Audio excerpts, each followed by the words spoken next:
Bonjour à tous, ravi de vous retrouver pour un nouveau tutoriel. Aujourd'hui on parle de ADFR 2021 et surtout comment créer une poutre sur ADFR. Voilà, ça va vous intéresser. Avant ça, pensez à vous abonner à la chaîne si ce n'est pas déjà fait et à activer les notifications pour ne rien louper parce qu'il y a énormément de vidéos qui tombent, que ce soit sur ADCof, ADFR, Revit, etc. Et donc c'est très important. Allez tout de suite, bienvenue sous ADFR. Alors, comme d'habitude, moi je fais un tour sur la config. Je vous invite à régler si vous voulez du centimètre, ou du mètre, ce que vous voulez. Puisque vous voyez, vous ne pouvez le faire qu'à l'ouverture d'un nouveau fichier. Donc, d'ailleurs, moi c'est déjà verrouillé. Donc voilà, ça c'est important. Je vais faire avec ce qu'il me propose par défaut. Donc par défaut, je vais demander du H6 puisque je vais faire un cadre d'abord. Donc ça ira bien. Donc pour faire cette poutre, ce qu'on va faire, on va pas s'embêter. On va faire une poutre qui fait 40 au hasard. Là, je vais dessiner 30. C'est la dalle.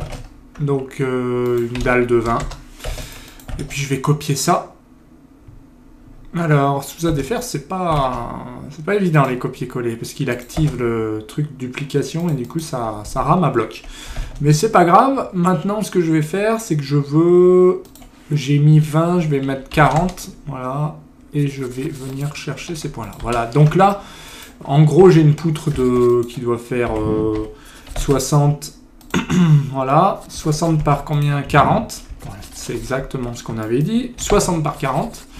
Et puis là, ce que je fais généralement, je commence par ici d'ailleurs, je trace en fait un premier mur, et je trace la portée. Par exemple, une poutre de 4 mètres, avec un retour de 20, voilà. Et en gros, ça, je le décale par la hauteur, donc de 60. Si on veut faire bien, bah, on dessine la dalle de 20. Et si on veut faire très très bien, eh ben, on peut dessiner la dalle comme ça. On va dire qu'on dessine un petit retour. Voilà. Et puis ça, généralement, ce qu'on fait, on le met en pointillé. Comme ça. Voilà. Donc voilà comment moi je fais. Personnellement, je ne m'amuse pas à dessiner les appuis. Parce que c'est du temps de perdu, tout simplement. Ce qui compte sur le ferraillage en général, que ce soit sur ADFR ou ailleurs d'ailleurs, ou avec autre chose, c'est que, vous voyez, vous allez coter vraiment votre portée. Alors là, je ne le ferai pas parce que, vous voyez, mes cotes, elles ne sont pas configurées. Enfin, j'ai ouvert vraiment un gabarit de base.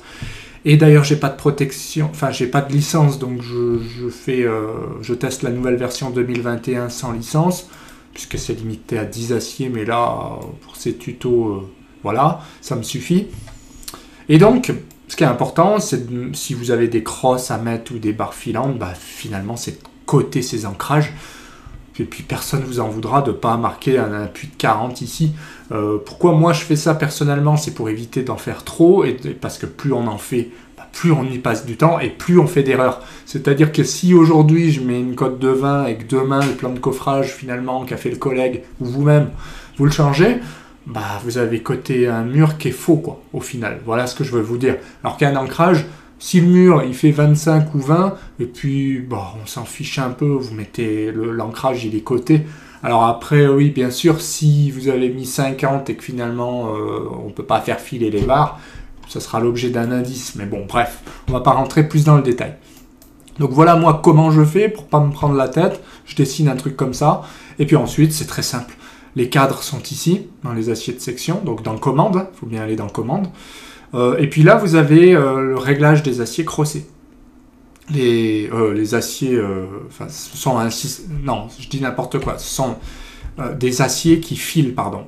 Alors, j'appelle dans les aciers crossés, vous avez d'abord les aciers qui sont, on va dire, filantes de part et d'autre. Pourquoi c'est pratique? Parce que ça va changer par rapport, vous voyez, si vous mettez auto, si vous avez du HA10, du HA12, ça va prendre ici en l'occurrence 50 phi. Voilà, voilà, c'est ce qu'on a ici. Donc vous voyez, ça va se régler automatiquement. Là, il m'a mis du 6, et il me l'ancre de 30 de part et d'autre. Si c'est du 10, ça sera 50, etc. Donc ça, c'est très pratique. Et sinon, vous avez les barres qui sont interrompues, ici. Là, il y a juste un petit dessin supplémentaire pour bien voir les barres, avec un petit retour. Puis sinon, c'est des barres crossées à 90 ou 135. Voilà, tout simplement. Mais bon, globalement, on s'en fiche un peu puisqu'on peut passer de l'une à l'autre. Je vais vous montrer ça. Et puis là, c'est tout ce qui est cadre. Donc moi, généralement, qu'est-ce que je fais? Je commence par les cadres. Bah, c'est parti. Cadrage S6. Et ben voilà, je dessine un cadre comme ça. Donc là, je vais étirer ici, histoire d'aller chercher à fermer la boîte. Comme c'est une poutre et qu'il y a une dalle de part et d'autre, là, je vais mettre plutôt 5 d'enrobage parce que le treillis soudé, je vais vous le dessiner à l'arrière. Le treillis soudé, il va passer là. Le treillis, il est en gros à 3. Hein. Il est à 3 d'enrobage. Bah, si je le dessine, hein, on va dire que c'est le treillis soudé, hein, qui est en pointillé. Ce qu'on va faire pour ne pas le confondre avec les traits de dalle, je vais vous le mettre je vous le mets en jaune. Voilà, ça c'est le treillis soudé. En bas, le treillis soudé, ce qui va se passer, c'est qu'il sera arrêté de part et d'autre. Donc, voilà, il sera... Généralement, ce qu'on fait, c'est ça. Hein. Si vous voulez le faire bien, vous faites ça. Voilà. Alors, on l'encre de ce que vous voulez. Je mets 10, il y en a qui vont mettre 15, 12, enfin, ça dépend. C'est vrai que 10, c'est un peu limite. On aurait tendance à balancer aussi des éclisses. Je vois des gens qui arrêtent le treillis et qui balancent des barres. Hein, c'est ce qu'on appelle des éclisses. Hein, c'est des barres voilà, qui vont de répartition ici. Pour pallier à ce treillis qui ne file pas, quoi. Sinon, vous mettez 12, 15. C'est pas un problème. Mais, vous voyez, j'ai ancré quand même mon treillis. Ça, c'est important. Et puis en haut, ça file. Donc, d'où l'intérêt de mettre 5 cm en haut. Et puis, ailleurs, soit vous avez 3, 4, ça dépend de vos calculs. Donc voilà, maintenant que c'est fait, ce que je vais faire, c'est que je vais faire une répartition d'espacement par espacement variable, par exemple. Ou sinon, on peut faire par nombre, en imposant un nombre de cadres. Là, je vais faire plutôt à pas variable, comme ils appellent ça. Pas variable, on va faire ça. On va aller fermer la boîte ici. Donc, la répartition se fera là-dedans. Ensuite, j'indique la position de ma cote, de ma ligne de répartition, je la veux là. Et puis c'est là que je vais venir régler le premier à 3 cm. Bien penser, alors je vais vous le pousser un peu, bien penser à faire espace pour que ça valide. Donc ça sera le premier. Ensuite, on peut faire par exemple 3 x 20, espace. Vous voyez, il me le dessine ici. Ensuite, je vais faire 6 x 25, espace. Donc ça, très très important. On peut demander une symétrie. Donc là, il va se débrouiller pour faire symétrique. Je crois qu'il n'a pas aimé. En fait, ouais, parce qu'en fait, il ne restait pas assez, je pense.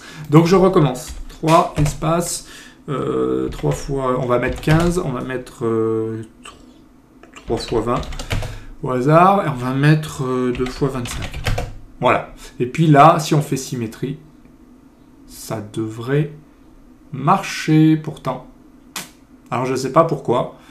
Bon, il y a des petits bugs comme ça, donc on va pas l'utiliser cette option-là. On va pas l'utiliser parce que ça n'a pas l'air de fonctionner là en l'état. C'est pas très important de toute façon.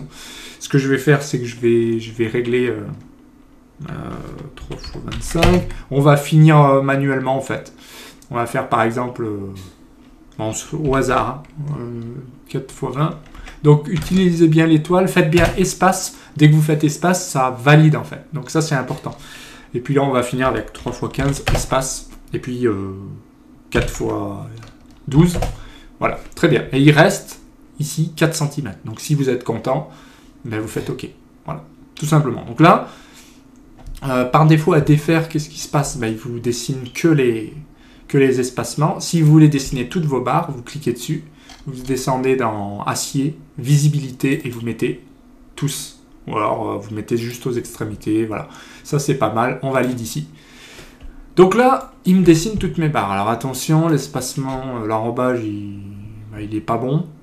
Vous voyez ici, en haut, bah, vous avez 3 cm en fait. Si vous voulez 5, il faut faire un petit peu à tâtons. Je vais mettre 5 ici. Vous avez une chance sur 2, hein, c'est le problème avec ADFR. Tac. Voilà, c'est pas bon. Vous voyez, il m'a mis 5 en bas là. Donc, je recommence. Je vais mettre 5 là. Tac. Ok, là c'est bon. Vous voyez, il faut avoir l'œil, mais là il y a 3 et là il y a 5. Bon, c'est histoire de dessiner correctement parce qu'entre nous, ce qui compte c'est la coupe. Là, on pourrait très bien avoir 3 cm. C'est pas bien gênant en soi. Si on veut faire bien, pour ce tuto, j'essaie de faire bien. Donc voilà. C'est pour ça que j'ai essayé de bidouiller pour avoir 5 ici. Bon, c'est pas forcément évident. Ceci dit, une petite astuce, si vous voulez pas vous prendre la tête, vous laissez 3 partout et vous venez étirer. En fait, c'est ce que je faisais hein, des fois. Comme ça, vous êtes sûr que ça marche. Quoique, vous venez étirer ici et vous enlevez vos 2 cm là. On vous en voudra pas. Sauf qu'effectivement, bah, il va y avoir un trait qui apparaît. Donc, c'est pas forcément très joli. Une fois de plus, quand vous êtes pris par le temps, hein, vous laissez 3, ça va très bien. Donc là, une fois qu'on a fait ça, qu'est-ce qu'on va faire? Ben, on va s'intéresser aux barres. Alors, mes barres principales, ce que je vais faire ici, c'est que je vais choisir ces barres-là. Je vais tout de suite aller les régler en HA14, pourquoi pas. Ici, je vais venir ici. Petite astuce, ça permet de changer partout. Alors ici, je vais mettre 0. Parce que je ne veux pas qu'elle soit ancrée, je vais mettre des éclisses ou des éclisses crossées, on verra ce qu'on a envie de mettre. Et là, si vous mettez auto, ça veut dire qu'il va vous faire 50 phi, donc 5 fois le diamètre, quoi. Et ça va vous donner, par exemple, là pour du 10, ça serait 50, du 14, là ça va être 70. Donc voilà, on fait OK. Et je sélectionne mes 2 points. Donc de là à là. Donc ce qu'on a réglé ici, bah, c'est automatique. Donc si je fais une dimension, je devrais avoir quelque chose comme 70. Voilà, parfait. Et de l'autre côté, il n'y a rien, puisque j'ai demandé 0. Alors, petite subtilité sur ADFR, il faut le savoir. Si vous mettez si vous mettez 5, ou allez, on va mettre 20. Bah, regardez, c'est un enrobage. Si vous mettez moins 50, je le vois pas. Allez. Je voulais vous le montrer, mais en fait, on le voit pas. Ouais, c'est pas grave. Si je mets moins 50, c'est un ancrage. Donc, je vais essayer de me mettre ici. Voilà, là, il se met à jour. C'était pour vous montrer que moins 50, ça veut dire pour lui qu'on va aller chercher un ancrage. Et si vous mettez une valeur positive, par exemple 50, ça veut dire que les barres seront arrêtées. Ouais, je suis obligé de revalider, sinon il ne se met pas à jour. Là, c'est comme s'il avait un enrobage de 50 cm. Donc ça, il faut le savoir. Là, je vais rester classique. Donc ensuite, comment vous pouvez faire? Vous pouvez faire très bien des copier-coller hein, ou un miroir. Par exemple, si vous ne voulez pas vous embêter, vous faites miroir. Et puis là, je fais la barre du dessus. Alors attention, l'enrobage, bah, je vais mettre 5. Je valide. Et là, j'ai bien 5. Bon. Sauf que vous voyez, bah, le miroir, oui, j'ai fait un miroir, mais en fait... comme c'est par rapport au cadre et qu'ils ne sont pas vraiment symétriques puisque j'ai 5 en haut, ça n'a pas fonctionné comme il faut, il me l'a baissé de 2 cm, mais c'est pas du tout grave. Mais vous voyez au moins, l'enrobage ici, il est de 5. Voilà. Donc des fois, ça va aussi vite de refaire une barre, surtout que là, bah, je vais changer le diamètre. Je vais mettre du 10 et je vais valider. Alors, vous voyez, automatiquement, il y a le 50 phi, donc là, j'ai 50, et là, j'ai 70. Donc, bien sûr, ça, faut le coter. Là, mes cotes, moi, elles sont pas à jour, donc je vais pas le coter, mais sinon, pensez à coter votre portée et vos ancrages. C'est bien sûr nécessaire. Et puis, je dirais, après, la coupe, c'est pareil. Il y en a qui vont la coter, il y en a qui vont pas la coter. Moi, ce que je fais, je me contente de mettre coupe, par exemple. Voilà. Vous montrer. Alors là, on voit rien parce qu'il faut que je le mette plus gros. Hein. J'ai rien configuré. Hein. Je vais le mettre en 8. Et puis là, il faut mettre, par exemple, élévation. Ça, c'est important. Mais le reste, je dirais, moi, je cote plus forcément les poutres parce que, une fois de plus, si votre plan de coffrage change, des fois, pour 2 cm, vous êtes obligé de refaire un indice alors qu'un cadre... Enfin, si vous vous augmentez de 2 cm votre poutre, ou voilà, ça va pas aller chercher loin. Bien sûr, si vous réduisez, bah, vous serez obligé de la refaire. Mais je veux dire, le problème de mettre des cotes partout, c'est que quand ça change, bah, c'est pas possible. Alors la portée, oui, l'ancrage, oui, parce que la portée, si elle change, on est d'accord qu'il va falloir faire un indice. Mais après, effectivement, si la poutre, au lieu d'être comme ça, là, demain, c'est comme ça, ou même la dalle, je sais pas, vous êtes trompé, elle fait 25, on s'en tape, qu'elle fasse 20 ou 25, qu'est-ce que ça change? Ouais, d'accord, au niveau dessin, ça serait plus comme ça, mais on s'en fiche, en fait. Vous n'allez pas renvoyer un plan. Ce que vous allez renvoyer, c'est si votre armature, elle passe à HA10 au lieu d'HA6, oui, d'accord, je fais un indice, mais sinon, non, on est d'accord. Donc, un conseil, n'en mettez pas trop. Parce que sinon, bien sûr, on peut mettre des codes partout, c'est pas un problème. C'est juste qu'après, moi je sais par expérience tout le monde va vous appeler, on va vous demander de faire un indice parce que c'est faux, parce qu'il y a des incohérences et ça va vous retomber sur le coin de la figure. Voilà, donc en fait ce qui est important c'est ça, coupe, élévation, à la rigueur on fait un repère de coupe aussi, pourquoi pas, moi franchement là je vois pas l'intérêt, sauf si vous avez plusieurs coupes évidemment, là on n'a pas le choix, si vous avez une résa, vous allez faire une coupe sur une résa, une coupe sur un appui par exemple, voilà, vous serez obligé des fois d'avoir 3-4 coupes, ça dépend vraiment de la complexité, là c'est zéro complexité, vous coupez au milieu, c'est bon quoi. Voilà. Alors donc, une fois qu'on a fait nos barres, eh bien on n'a plus qu'à les faire en coupe. Donc on va faire d'abord les barres du bas en HA14. Je vais imposer là une valeur, par exemple 5, 4, et puis je vais cliquer ici. Voilà, donc là j'ai bien 4 barres. Je vais refaire la même chose avec le HA10. Donc par défaut il me garde bien le 4, très bien, je clique ici. Donc attention le sens où vous cliquez, hein. Si vous avez vu j'ai cliqué plutôt par là. Si j'avais cliqué par là, bah, les barres elles seraient au-dessus quoi. Donc attention à ça. Donc là c'est assez pratique, j'ai déjà dessiné mes HA10 et j'ai mes 4 barres de HA14. Alors il ne manquera plus que les éclisses. À la rigueur, les éclisses, je vais faire quelque chose comme ça, en mettant du HA12 ici. Donc, là au hasard, hein, de là à là. Alors, je code pas, je mets une barre vraiment au pif. Et puis, on va dire qu'au-dessus, c'est la même chose. Donc, je peux très bien là faire un miroir rapide pour pas m'embêter, quoi. Il y a une petite subtilité. Alors, est-ce que je... à défaire, des fois, c'est pas facile de... Ça rame un petit peu, ouais, ça alourdit... considérablement quand vous faites déplacer, vous voyez, ça c'est pas top. Alors une petite astuce, ici on est d'accord qu'il n'y aura pas un nombre, il n'y aura pas une barre, il y en aura 4. Et bien ici il faut venir la forcer en fait, tout simplement parce que on verra plus tard que le repérage lie les éléments entre eux, sauf que là ma coupe elle sera pas ici, elle sera ici, donc je vais pas couper sur ces éléments. Ou alors ça veut dire que vous êtes obligé de faire une coupe juste pour les appuis. Ce qui serait un peu bête, le mieux c'est de forcer les éclisses, tout ce qui n'est pas en fait repéré sur une coupe, tout simplement. Donc maintenant, on va s'intéresser au repérage pour voir comment ça fonctionne.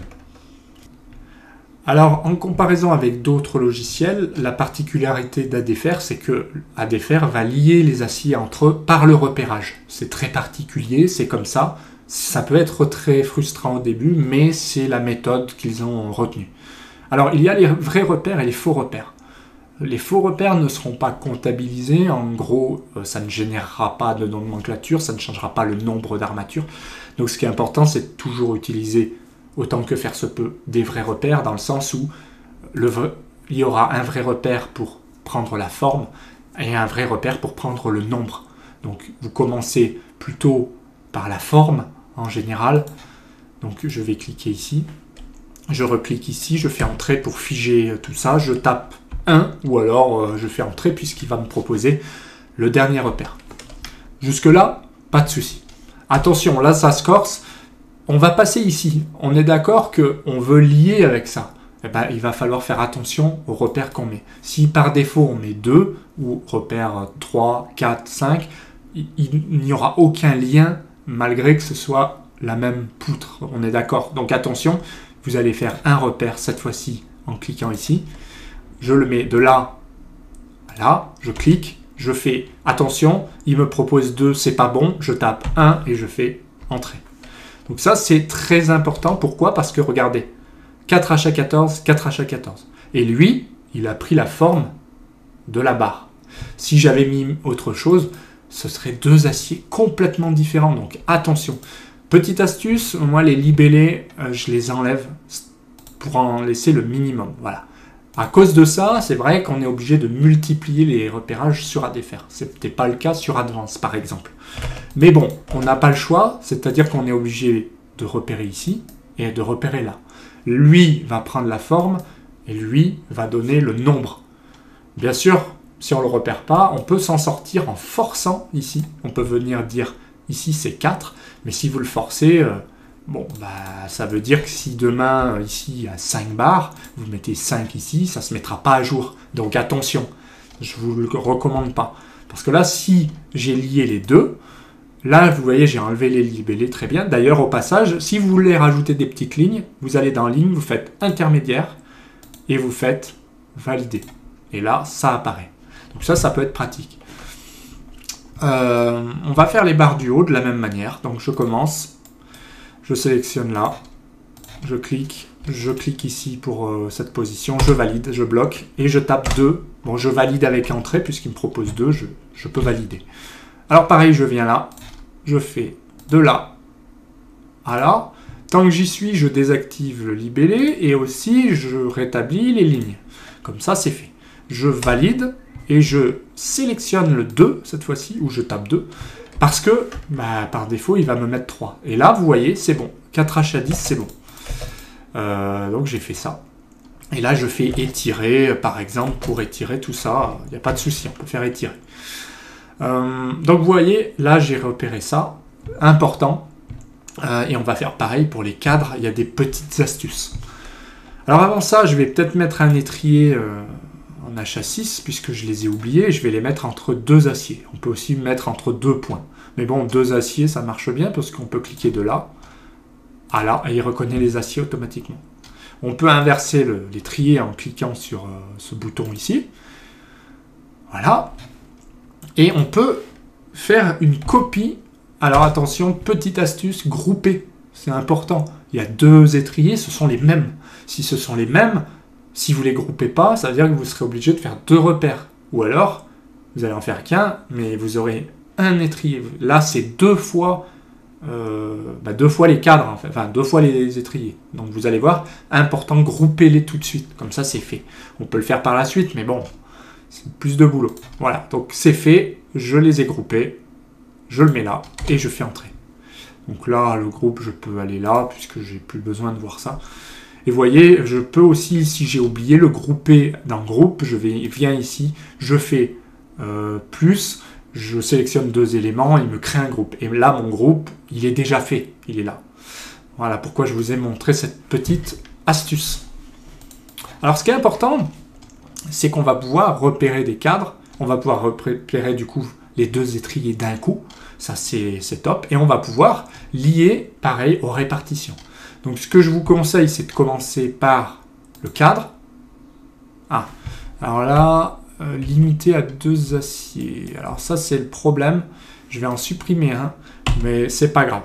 Parce qu'en fait, j'ai une version d'essai, et du coup je suis limité. Et ce que je vais faire ici, c'est que je vais l'ancrer directement de 50. Voilà, comme ça je me passe d'un acier, et je devrais être bon. Donc je viens repérer ce cadre d'abord. Je clique ici. Je clique là, je verrouille, je prends le dernier repère, je fais entrer. Donc très bien. Maintenant je fais l'étrier. Donc je clique ici. Je m'aligne là et je fais entrer. Et là il me propose 4. À la suite, quoi. Donc vous avez vu le fait de grouper. Là c'est bon. Il a compris qu'il y en avait le double. Parfait. Maintenant, qu'est-ce qui manque? Il manque de lui dire que 3 et 4, c'est sur la répartition. Donc allez, on y va. On clique ici, on se met n'importe où. Je me mets là, de là à là, entrée, je fige. Attention, astuce. Là, on a 3 et 4. Donc ça serait idiot de le faire en deux fois, ok? Donc vous tapez 3, vous tapez virgule, vous tapez... Alors, attention, moi je suis en mage là, donc je me mets en virgule. Donc 3,4, ça veut dire repère 3 et 4. Et vous faites entrer. Si vous avez 3 repères, vous rajoutez une virgule et vous mettez votre troisième repère. Et on fait entrer pour échapper la commande repère. Donc qu'est-ce qui se passe? Je fais étirer. Bon, pour faire bien, hein, je fais étirer pour le mettre là, que ce soit plus joli. Voilà. Donc là, il prend ma répartition. J'aurais pu très bien lui dire de prendre ce trait-là, mais je trouve que c'est pas top. Autant le lier à une répartition. Et voilà, 2 fois 23 et 23. Donc, si vous les comptez, 4, 3, 4, 3, 5, 3 plus 1, ça doit faire 23. Sauf erreur de sa part. Mais il se trompe beaucoup moins que nous. Hein. Et donc, voilà, c'est pas mal parce que, bon, là, il faudrait que je déplace mon croquis. Hein. Je vais déplacer mon croquis pour pas que ça tombe dans la barre, bien sûr. Voilà. Mais pour vous montrer que là, en utilisant à la fois groupé et à la fois grâce à cette astuce, on a gagné beaucoup de temps et puis c'est assez joli, quoi, comme résultat. Il y a moins d'erreurs possibles. Donc voilà pour le repérage. Qu'est-ce qui reste? Une barre. eh bien, on peut faire pareil. Je repère cette barre. Je mets le repère à la suite. J'ai 4H12, vous vous souvenez pourquoi? Parce que je l'ai forcé. Et on peut le changer en cliquant sur la barre. Donc je reste en 4, je valide. Et la longueur est calculée automatiquement. J'avais mis une longueur au pif. Donc bien sûr, il faut mettre les bonnes longueurs. Mais voilà, j'ai généré un repérage et du coup, j'ai lié les armatures. Si bien que si demain, ici, je viens changer et mettre du HA12, je valide. Vous allez voir ce qui se passe. Eh bien, il y a quelque chose qu'il n'a pas aimé. Un petit problème à défaire, je pense. Donc, je clique ici, je valide. Il faut bien valider avec ce bouton-là. Peut-être qu'il a... Bon, je sais pas. Il a pas... il y a quelque chose qu'il n'a pas apprécié. Bon, c'est pas grave. Ça arrive, il y a quelques petits soucis de temps en temps. Donc, c'est le problème d'ADFR. Il y a quand même pas mal de bugs. Voilà, donc même sur la version 2021, a priori. Mais de temps en temps, il y a des mises à jour pour corriger tout ça. Donc maintenant que c'est fait, on va parler des ouvrages, on va créer un ouvrage et on va créer un tableau de nomenclature. Alors voilà, là on a fait une poutre, mais pour l'instant elle n'a pas de nom et elle n'a pas de nombre à proprement parler. C'est-à-dire qu'il n'y a qu'une poutre. Si je fais une nomenclature, ça veut dire que j'ai qu'un seul élément. Sauf que si j'en ai 3, 4, 5 demain, bah, j'aurai besoin d'avoir un ouvrage. Pour faire un ouvrage, il suffit de descendre et d'aller dans les outils. On va cliquer là sur ouvrage. On va aller créer un ouvrage en faisant un clic droit ici. Donc je me mets toujours sur vrac pour faire nouveau. Et je vais créer une poutre 1. Pourquoi pas, et je fais OK. Donc cette poutre, elle apparaît ici, dans les noms classés, puisqu'elle n'est pas dans une catégorie.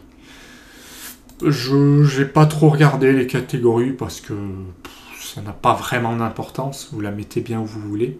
Le principal, c'est que le nombre soit indiqué. Par exemple, la poutre, bah, s'il y en a 6, il faut mettre 6 ici. La hauteur de texte aussi, attention, par défaut c'est très gros, je vais mettre 6. Vous pouvez changer le style. Et vous avez toujours ce fameux masque que vous pouvez modifier avec toujours ce système ADFR qui est un petit peu compliqué à mon goût. Par exemple, le nom plus le nombre est là. Entre les deux, vous pouvez mettre ce que vous voulez. Vous pouvez indiquer d'autres choses. Enfin, c'est pas très intuitif, on va dire. Mais bon, c'est comme ça. Donc on peut rajouter des choses ou en supprimer. Par exemple, si vous voulez indiquer que le nombre, vous pouvez. Mais bon, par défaut, je vous conseille de laisser comme ça évitera les problèmes. Alors, ce qui est important, c'est qu'il faut venir sélectionner des aciers. Ça, c'est très important. Et pour ça, soit vous ajoutez les aciers. Alors, attention, vous voyez, j'ai déjà des aciers, je ne sais pas pourquoi, ils sont glissés dans un autre poteau, enfin voilà, que j'avais fait avant. En gros, normalement, si vous n'avez rien, vous n'aurez pas ce problème. Soit vous faites Shift, vous sélectionnez le dernier, et ça, vous le faites glisser ici, dedans. Soit vous cliquez directement là, et vous balayez votre plan, ou votre zone, votre ouvrage, quoi. Et vous faites Entrer. Moi, je fais plutôt ça, ça va beaucoup plus vite. Et ensuite, vous pouvez insérer le titre en faisant clic droit, placer titre, je le mets là, et je fais OK. Donc là, vraisemblablement, j'ai encore un... Voilà, il y a un bug. Donc, bah, ça tombe bien qu'il y a un bug. Je vais vous montrer une astuce pour le corriger. Alors, j'attends que cette mise à jour se fasse. Je ne sais pas du tout ce qui se passe. Je vais essayer de faire déjà un contrôler, parce que ça peut corriger des erreurs. Corriger les erreurs, donc moi je tape contrôle, et corriger les erreurs détectées, il vaut mieux mettre oui, donc vous mettez le O et vous faites entrer. Donc, pas d'erreur. Deuxième solution pour vérifier que tout va bien, le contrôler, il est là aussi. Bon, on va tester celui-là. Bon, c'est le même, hein. Sauf qu'il contrôle et il fait tout seul. Donc, utilisez celui-là, c'est nouveau. Peut-être, sur cette version. Auditer ADFR, ça peut régler le problème. Vous faites oui. Vous vérifiez, hein, vous voyez, acier réparé, effacé. Donc il y avait visiblement un problème. Et une fois que vous vérifiez qu'il n'y ait pas de gros problèmes, parce que surtout ce qui est important, c'est de vérifier qu'il ne vous a pas effacé des choses. Vous voyez, là on s'en fiche, on est en train de faire autre chose, mais imaginons qu'il vous ait effacé tel repère, barre 5 par exemple, bah, il faudrait la refaire. Donc là je vérifie, et vous voyez, visiblement il y a un souci. Donc ce qu'on va faire, comme il y a un problème, on va pas s'embêter, on va tout supprimer. Ouais, donc il y avait vraiment un problème. Bah vous voyez, ça arrive. Donc ça tombe bien que ça arrive pendant la vidéo parce que bah, je me dis qu'on va essayer de le corriger directement. Quand ça arrive, généralement, c'est que cet élément, vaut mieux le supprimer et le refaire. Donc je vais le refaire avec ça.